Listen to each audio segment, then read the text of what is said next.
যখন দেখুন বৃষ্টি হচ্ছে তখন দোয়া করবেন, দোয়া কবুল হবে ইনশাআল্লাহ। দোয়া করার আগে একবার বলবেন আলহামদুলিল্লাহ, কমপক্ষে একবার বলবেন আলহামদুলিল্লাহ রাব্বিল আলামিন, একবার কমপক্ষে।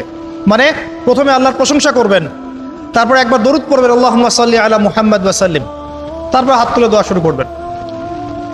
বৃষ্টি পড়ছে, দোয়া শুরু করে দেন, দোয়া কবুল হবে ইনশাআল্লাহ। আজান দিয়েছে, আজান এবং একামতের মাঝখানের সময়টা আছে, এই সময়টা কাজে লাগান, দোয়া কবুল হবে ইনশাআল্লাহ।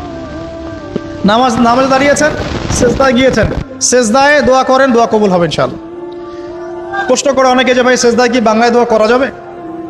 হ্যাঁ যাবে, যদি আপনার নামাজটা নফল নামাজ হয়। কোন নামাজ হয়? ফরজ নামাজে করবেন না, নফল নামাজে করতে পারেন ইনশাআল্লাহ। সেজদায় বান্দা আল্লাহর সবচেয়ে কাছাকাছি থাকে, এই সময়ে বেশি বেশি দোয়া করতে রাসূল সাল্লাল্লাহু আলাইহি ওয়াসাল্লাম তাগিদ দিয়েছেন। দোয়া করলে ডাইরেক্ট কবুল হবে ইনশাআল্লাহ। পিতা মাতার খেদমত করে দোয়া করেন, দোয়া কবুল হবে ইনশাআল্লাহ। এখন তো পিতা মাতার খেদমত মানুষ করতে চায় না। এটা সেই যুগ যে যুগে পিতা মাতার সাথে দাস দাসীর মতো আচরণ করা হয়। তো সন্তানরা ভুলে গেছো তোমরা যে তোমরাও একদিন পিতা মাতা হবা। আমরাও কিন্তু একদিন পিতা মাতা হব। যারা বিয়ে শাদী করেছে, সন্তান সন্ততি হয়েছে, তারা জানে এই যে প্রসব বেদনার একটা সেকেন্ড, এক সেকেন্ড বা 1 মিনিট প্রসব যে বেদনা মায়ের হয়, এর ঋণ আমরা সারা জীবনে শোধ করতে পারবো না। পারবেন? এই কারণেই মায়ের পায়ে নিচ জান্নাতের কথা বলা আছে। মাদের সম্মান আল্লাহর কাছে অনেক বেশি, মেয়েদের সম্মান অনেক বেশি। এই নারীবাদী ফ্যামিলিস্টরা যা বুঝিয়েছে, ইসলাম এমন নয়। তো ইসলাম এমন নয়, ইসলামে মেয়ের মর্যাদা সবচেয়ে উপরে। সেই মেয়েদেরকে আমরা এখন কি করেছি? কাপড় চোপড় সব কমিয়ে কমিয়ে বেপর্দা করে রাস্তায় নামিয়ে দিয়েছে। যদি একটা মানুষ নিজের সম্মান না বোঝে, তাকে সম্মান কেউ দিতে পারে? নিজেকে চিনতে শিখুন। আমাদের সম্মান আল্লাহর কাছে অনেক বেশি। এটা বলছিলাম প্রিয় ভাইরা, মায়ের পায়ের নিচে আল্লাহ পাক সন্তানের বেহেশতের কথা বলেছেন। মা বোনদেরকে 4টা কাজ করতে বলো, অনলি 4টা কাজ।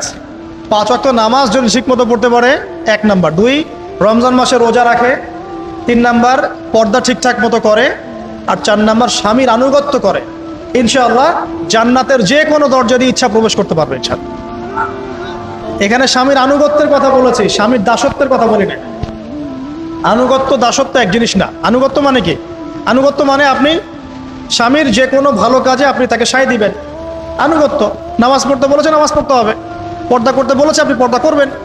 বেপর্দায় যাবেন, আপনি যাবেন না। এটা আনুগত্য। দাসত্ব কি? দাসত্ব হচ্ছে যে সে ভালো মন্দ যাই বলুক আপনি শুনছেন, এটা দাসত্ব। এটা করবেন না। মা বোনরা 4টা কাজ বাসায় গিয়ে আবার শুনিয়ে দিবেন। নবীজি বলেছেন 4টা কাজ কোনো মেয়ে করলে জান্নাতের যে কোনো দরজা দিয়ে ইচ্ছা প্রবেশ করতে পারবে। 1 নাম্বার, 5 ওয়াক্ত সালাত। 2 নাম্বার, রমজান মাসের সওম রোজা।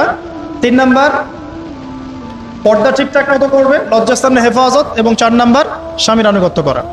মায়ের খেদমত করে দোয়া করেন, দোয়া কবুল হবে ইনশাআল্লাহ। বাবার খেদমত করে দোয়া করেন, দোয়া কবুল হবে ইনশাআল্লাহ। কোরআন তেলাওয়াত করে দোয়া করেন, দোয়া কবুল হবে ইনশাআল্লাহ। মনে করেন শেষ রাতে উঠেছেন, মানে শেষ রাত বলতে বোঝাচ্ছি এই ধরেন যে 2টার পর থেকে, এখন 2টা 2:30টার পর থেকে নিয়ে ফজর পর্যন্ত শেষ রাতে উঠেছেন। এই সময় আপনি যা দোয়া করবেন ইনশাআল্লাহ কবুল হবে। হ্যাঁ, বলতে বাধ্য হচ্ছি, এখনকার তরুণ সমাজ ওই 2টা 2:30টার দিকে ওই যে কার কার খেলা থাকে, ওই খেলাগুলো দেখার জন্য ওঠে, তাহাজ্জুদ পড়ার জন্য উঠতে পারে না। অথচ আল্লাহ পাক বলছেন কি, যে শেষ রাতে আল্লাহ পাক প্রথম আসমানে নেমে আসেন এবং আহ্বান করেন, কে আছো আমার কাছে কিছু চাইবে আমি দিব, কে আছো আমার কাছে রিজিক চাইবে দিব, কে আছো আমাকে ডাকবে আমি তোমার ডাকে সাড়া দিব, কে আছো আমার কাছে ক্ষমা চাইবে আমি তোকে ক্ষমা করে দিই। প্রিয় যুবক ভাইরা, আল্লাহকে মূল্যায়ন করতে শিখুন। এই সময়গুলোতে দোয়া করলে ইনশাআল্লাহ তাআলা আপনার দোয়া কবুল হবে ইনশাআল্লাহ। সবচেয়ে ইম্পর্টেন্ট হচ্ছে একটা, যেটা আমরা প্রত্যেক দিন পড়ি, প্রায় 17 রাকাত নামাজ পড়ি আমরা, ফরজ নামাজ। শুধু ফরজ নামাজের কথাই বলছি। এখানে আপনি 34টা সেজদা করেন। 17 রাকাত ফরজ, 34টা সেজদা করেন। প্রত্যেক সেজদায় যদি একটা করে দোয়া করতে পারেন ইনশাআল্লাহ আল্লাহ আপনার দোয়া করবেন।